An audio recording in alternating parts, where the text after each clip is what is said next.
Quais são as principais causas que associamos ao edema ou ao aparecimento de retenção de líquido? E quando falo em edema, é aquela coisa que, só de aparência física, comparamos um pé com o outro e vemos perfeitamente que o pé está mais inchado, ou pegamos no nosso dedo e marcamos na pele e ganha aquela memória do dedo, como se fosse tipo uma almofada que ganha a marca do dedo. Aí nós percebemos que a pessoa tem retenção de líquido. Ou há outras pessoas, por exemplo, que sentem que têm retenção de líquido por todo o corpo. Agora, o importante desta questão é percebermos que isto é muito comum e, na grande maioria das vezes, o tratamento sintomático não leva a lado nenhum. Nós temos que perceber qual é o problema, temos que ir à raiz da causa para conseguirmos entender porque é que temos o edema e qual é a melhor forma para tratá-lo. Das principais causas que eu vos trouxe cá, a primeira, sem dúvida, é o consumo acentuado e crónico de açúcares e o facto de termos a insulina muito alta. Porquê? Porque nós, quando consumimos açúcar, armazenamos também no nosso corpo uma parte desse açúcar, sob a forma de glicogênio. Glicogênio é a forma como armazenamos o açúcar no nosso corpo e são várias moléculas de açúcar em que estão agregadas com quê? Com potássio, que nós precisamos para armazenar o açúcar, e retemos muita água. Para terem uma percepção, uma porção de açúcar leva 3 de água.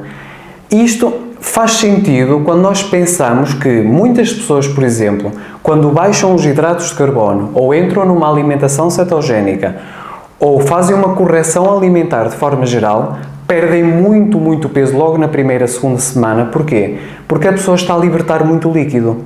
Porque nós, quando fazemos a diminuição deste açúcar todo que está armazenado, se forçamos o corpo a usar esse açúcar e baixarmos o glicogênio, ao destruirmos e usarmos o glicogênio, nós na realidade estamos também a libertar bastante água. E pensarmos que quanto mais açúcar nós consumimos, mais potássio é necessário para armazenar este açúcar. Por isso é que muitas vezes indico que quando as pessoas passam por fases de emagrecimento, por vezes é necessário que acrescentem potássio por causa desta questão.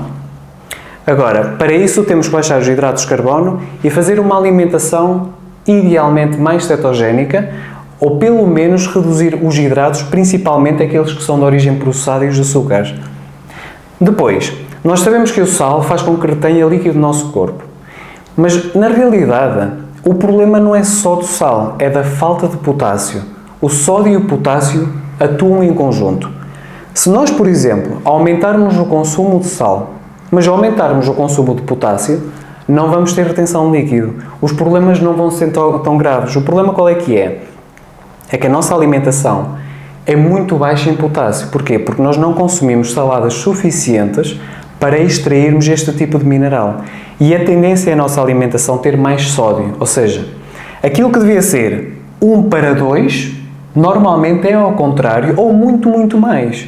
E muitas vezes existem determinados tipos de sal que fazem-nos muito mal, que nós chamamos que é o glutamato monossódico, que por vezes nós encontramos, por exemplo, em determinadas salsichas, por exemplo, ou em determinados molhos, por exemplo, que nós colocamos na nossa comida. Porquê? Porque o MSG, o glutamato monossódico, ou quando nós ouvimos que é o amido modificado, é um tipo de sal especificamente para quê? Para abrir as papilas da nossa língua, para potenciar o sabor daquilo que nós estamos a comer. E isto tem 2 problemas. Primeiro, é um sal muito concentrado, que faz com que haja mais retenção de líquido. Mas em contrapartida, este sal aumenta também a insulina.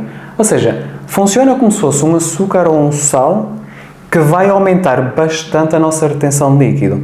E por isso é que muitas vezes o facto de nós termos uma baixa de potássio com o consumo de sal, na realidade só estamos a piorar a questão.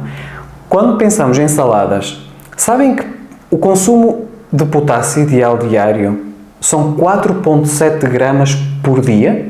Quando as pessoas muitas vezes pensam, eu como uma banana por dia e tenho a dose suficiente de potássio. Para nós termos uma dose suficiente de potássio, que são mais ou menos quase 5 gramas, a pessoa necessitava de consumir cerca de 15 a 20 bananas por dia. Portanto, a grande fonte de potássio está nas saladas. E não é o acaso, por exemplo, que há pessoas, por exemplo, que têm retenção de líquido e que consomem, por exemplo, um melão ou a melancia e de repente acordam de manhã e parece que as pernas estão muito mais leves. Isto tem um porquê? Porque tanto o melão, por exemplo, como a melancia, tem bastante potássio. Agora, A terceira razão, o facto de termos uma baixa de proteína no nosso sangue. Isso deve-se a várias questões. A proteína atrai água. Se temos uma baixa de proteína no sangue, a tendência é termos mais retenção de líquido, ou seja, neste caso, nos tecidos. O facto, por exemplo, de termos o fígado ou o rim mais inflamado ou mais alterado, faz com que a probabilidade de haver uma baixa de proteína no sangue seja mais alta. Não é o acaso, por exemplo, quando a pessoa, por exemplo, tem o fígado numa fase já inflamatória muito acentuada e há uma baixa de albumina, as pessoas normalmente ganham muita retenção de líquidos na periferia. Ou, por exemplo, o facto de termos o nosso filtro, o rim, a criar perda de proteína porque está danificado, normalmente por questões de açúcares, a grande maioria dos casos, também acaba por ter esta questão de retermos líquido. Porquê? Porque a própria proteína atrai água. Se tivermos perda de proteína, qual é a tendência? Temos menos no sangue e mais nos tecidos. Questões cardíacas também têm uma origem nessa questão da retenção de líquido. Principalmente porquê? Porque se a pessoa tiver alguma congestão vascular, ou, por exemplo, tiver a tensão arterial alta, a pressão arterial alta por si só acaba por criar também a retenção de líquido. Curiosamente, uma das causas da tensão arterial alta é a baixa de potássio. Não é questão só do consumo de sódio, aliás. Eu posso dizer, por aquilo que eu vejo no consultório, que grande parte das pessoas que são sensíveis ao sal, na realidade não são sensíveis ao sal. São as que têm uma baixa de potássio. O facto de termos uma situação de um hipo ou um hipertiroidismo, tanto uma como a outra, faz com que se forme uma retenção de líquido no nosso corpo, que nós chamamos que é um mixedema, que não é bem uma gordura, não é bem água, é uma mistura de um produto final do metabolismo da tiroide que está alterada e é um açúcar ligado a uma proteína que retém muito fluido do nosso corpo. Por isso é que muitas pessoas, por exemplo, quando têm tendência para alterações de tiroide, têm tendência para formar este mixedema. Esta questão deste mucopolissacarídeo não é uma coisa que se saiba muito sobre isso, mas pensa-se que o facto de ter a TSH alta, a nível da parte hormonal, faça com que haja mais tendência para esta questão do mixedema. E há várias questões que podem interferir com a tiroide. Uma falta de iodo, uma gravidez, por exemplo, o facto de tomar, por exemplo, uma pílula, pode gerar esta questão. Agora, outra causa, o lipedema. Lipedema é aquela formação de líquido-gordura, principalmente da cintura para baixo. Esta também não se sabe a causa, mas a grande maioria aponta muito para uma questão hormonal, que tem uma questão também genética, mas principalmente a nível de estrogênio. Porquê? Porque quando as pessoas passam por uma gravidez ou por uma puberdade, tipicamente ganham mais esta formação deste tipo de gordura nas coxas, por exemplo, na zona interna das coxas. Agora, é claro que, por exemplo, efeitos secundários de medicação podem criar retenção de líquido e por isso é que eu digo, falem com o vosso médico acerca desta questão. Os mais comuns que eu noto são determinados anti-inflamatórios, como por exemplo o ibuprofeno, os que não são esteroides, alguns antidiabéticos ou alguns medicamentos, por exemplo, para a tensão arterial, principalmente os bloqueadores de canais de cálcio. É curioso, porque nós quando usamos um diurético para eliminar um edema, aquela sensação da pessoa parece que perde o edema, na realidade, quando libertamos aquele excesso de sal, que é o objetivo dos diuréticos, nós também estamos a libertar o potássio. Portanto, nós quando usamos, por exemplo, um diurético, na realidade nós não estamos a resolver causa nenhuma. Nós simplesmente estamos a fazer com que retorne o problema mais tarde. Porque nós não temos esta questão em conta. Ao invés, por exemplo, de libertarmos só o excesso de sal, porque é que não aumentamos os alimentos, por exemplo, mais ricos em potássio?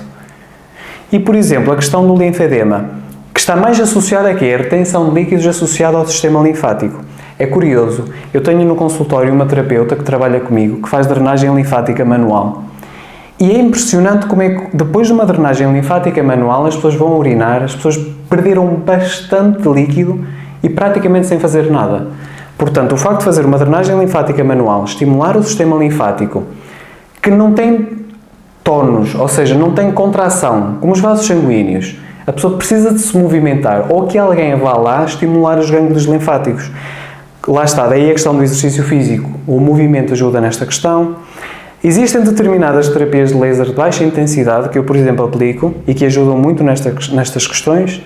Ou, por exemplo, o facto de usar umas simples meias de descanso ou, em alguns casos, recomendado por um médico, mas meias de compressão específicas conseguem ajudar nisto. Mas conseguem perceber que, para tratarmos uma situação de retenção de líquido ou um edema, temos que tentar perceber qual é a causa que está por trás. Espero que tenham gostado deste vídeo.